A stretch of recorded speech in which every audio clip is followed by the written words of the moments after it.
আসসালামু আলাইকুম। আজকে আমরা রিয়েল এস্টেট পরীক্ষা সম্পর্কে কিছু জানব এবং রিয়েল এস্টেট জগৎ সম্পর্কে কিছু জানব।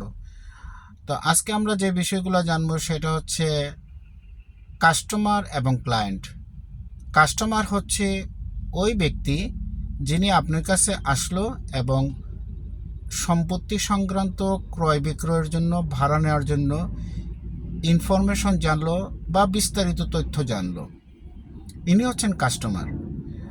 আর ক্লায়েন্ট হচ্ছে ওই ব্যক্তি যিনি আপনার কাছে আসলো, বিস্তারিত জানলো এবং ক্রয় বিক্রয়ের জন্য বা ভাড়া নেওয়া বা দেওয়ার জন্য আপনার সাথে লিখিত চুক্তিপত্রে আবদ্ধ হইল, উনি হচ্ছেন ক্লায়েন্ট।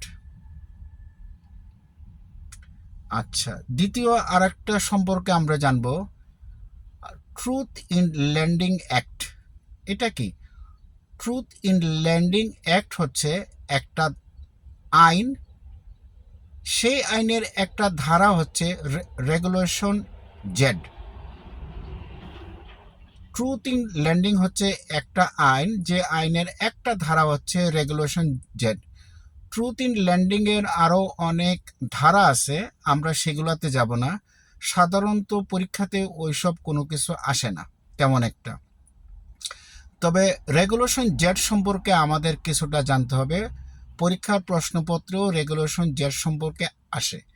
রেগুলেশন জেডের যে কথাটা বলা হয়েছে অতি সংক্ষিপ্তভাবে বাংলাতে বললে এটা বোঝায়, ক্রেডিট কার্ড কোম্পানিগুলো সরকার কর্তৃক নির্ধারিত ইন্টারেস্ট রেট হারে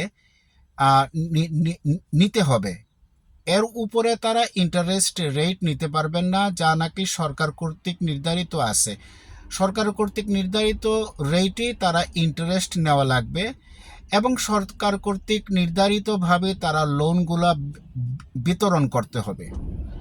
এটা হচ্ছে রেগুলেশন জেডের মূল কথা। এখন আমরা আসি এই যে রেগুলেশন জেডটা, এই রেগুলেশন জেডটা যেটা বলা হয়েছে এই আইন বলে, সেটা হচ্ছে যে এই যে ক্রেডিট কার্ড কোম্পানির কথাটা এখানে উল্লেখ হয়েছে, এই ক্রেডিট কার্ড কোম্পানি বলতে রেগুলেশন জেডের আইন অনুযায়ী বোঝায় শুধুমাত্র ক্রেডিট কার্ড কোম্পানিকে বোঝায় না, যারা যারা লোন দিবে তাদের সমস্ত লোনগুলোকেই ক্রেডিট কার্ড হিসাবে এই আইনের ধারা বলে উল্লেখ করা হয়েছে। এমনকি সেটা যদি ভূসম্পত্তি সংক্রান্ত, রিয়েল এস্টেট সংক্রান্ত লোন না হইলেও, সেটা যদি স্টুডেন্ট লোন হয়, সেটাও রেগুলেশন জেডের আওতাভুক্ত। এখানে আরেকটা কথা হচ্ছে, যে কোম্পানি বা যারা মর্গেজ বিতরণ করবে তারা সরকার কর্তৃক নির্দিষ্ট ডিসক্লোজার ফর্মের মাধ্যমে সেটা আগেই ক্রেতাকে বলে দিতে হবে কী হারে তারা ইন্টারেস্ট রেট নেবে, কিভাবে তারা তাদের লোনগুলা বিতরণ করবে, ইত্যাদি ইত্যাদি ডিসক্লোজার ফর্মে তারা উল্লেখ করবে। মানে ডিসক্লোজার ফর্ম হচ্ছে বিস্তারিতভাবে ব্যাখ্যা করে ক্রেতাকে জানানো যে আমরা এই প্রক্রিয়ার মাধ্যমে তোমার থেকে ইন্টারেস্ট চার্জ নেব, তোমাকে এইভাবে আমরা লোনটা দেব, এবং তোমার সাথে যে আমাদের চুক্তিগুলো হয়েছে এই চুক্তিগুলো এই আইন বলে কার্যকরী হবে। এটা হচ্ছে ট্রুথ ইন ল্যান্ডিংয়ের আইনের রেগুলেশন জেডের একটা ধারার অংশ। এরপরে আমরা আর একটা কিছু জানবো, সেটা হচ্ছে গিয়া এজেন্টস সম্পর্কে। একটা হচ্ছে সিঙ্গেল এজেন্ট। সিঙ্গেল এজেন্ট মানে বলতে ব্রোকারেজ কোম্পানি যে একটা লোকের জন্যই কাজ করে, সেটা হচ্ছে সিঙ্গেল এজেন্ট। আর ডুয়েল এজেন্ট হচ্ছে একটা ব্রোকারেজ কোম্পানি ক্রেতা এবং বিক্রেতা বা ভাড়াটিয়া এবং মালিকের জন্য একই সাথে কাজ করে, সেটা হচ্ছে ডুয়েল এজেন্ট।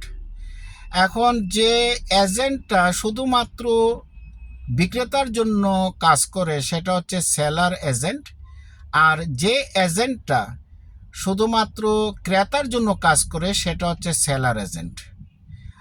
আর আরেকটা আছে সাব এজেন্ট। সাব এজেন্ট বলতে বোঝায়, যেমন আপনি একটা কোম্পানিতে আপনি কাজ করতেছেন একজন সেলস পার্সন হিসাবে, আপনার কোম্পানিটা অন্য একটা কোম্পানি থেকে আর একটা কোম্পানির লিস্টিংটা আনলো এবং আপনি সেই লিস্টিংটা দেখায় আর একটা বায়ার জোগাড় করে তাদেরকে ক্রেতে এনে দিলেন। এই যে দুই কোম্পানির মধ্যে যে চুক্তিটা হয়েছে এটাকে বলে সাব এজেন্ট। একটা কোম্পানি আর একটা কোম্পানিকে দিল। আপনারা দেখছেন না যে বড় বড় কোম্পানিগুলোর থেকে ছোট ছোট কোম্পানিগুলা লিস্টিং আনে, তারপর তারা এটা সেল করে। এটা হচ্ছে সাব এজেন্ট। এখানে এটা সাব এজেন্ট হিসাবে উল্লেখ করা হয়েছে। তো আজকে আপাতত এখন পর্যন্ত এইটাই ছিল। আল্লাহ হাফেজ। Thank you.